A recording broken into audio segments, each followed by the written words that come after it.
શહેર કમિશનર ગોગાજી મહારાજની છરીનોમ નિમિત્તે ઉપસ્થિત રહ્યા। સુરત શહેરમાં ગોગાજી મહારાજની છરીનોમ નિમિત્તે ઉજવણીનો માહોલ રહ્યો। વાલ્મીકી સમાજ દ્વારા છરીનોમની ઉજવણી ઉત્સાહભેર કરવામાં આવી। આ પ્રસંગે સુરત શહેર પોલીસ કમિશનર વ્યક્તિગત ઉપસ્થિત રહ્યા અને તેમણે વાલ્મીકી સમાજને છરીનોમની હાર્દિક શુભેચ્છાઓ પાઠવી હતી। ધાર્મિક અને સાંસ્કૃતિક રંગત સાથે આ ઉજવણી શહેરમાં ભક્તિમય માહોલ સર્જી રહી છે।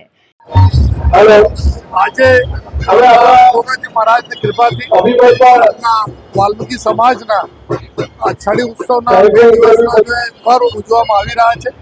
આપણા ગુજરાતમાં સૌથી મોટા છડી ઉત્સવ જે 400 વર્ષ જૂની આપણી પરંપરા છે, આ જો સુરત શહેરમાં ઉજવવામાં આવે છે તો સર્વપ્રથમ તો મારા પોલીસ પરિવાર વતી વાલ્મીકી સમાજના તમામ ગોગાવીરોને ખૂબ ખૂબ અભિનંદન આપું છું, શુભકામના આપું છું। અને સાથે આ વાત ખુશી છે કે સમાજના જેટલા બી વડીલો છે, આપણા પટેલ સાહેબ છે, વાઘેલા સાહેબ, આ લોકો આપણા પેઢી જો આવનાર પેઢી છે તેનામાં સંસ્કારોનું સિંચન થાય અને સાથોસાથ આપણા તહેવારનું શું મહત્વ છે એના બી ખ્યાલ આવે, એના માટે જો આ આયોજન કરે છે એના માટે તમામ આયોજન ખૂબ અભિનંદન આપું છું।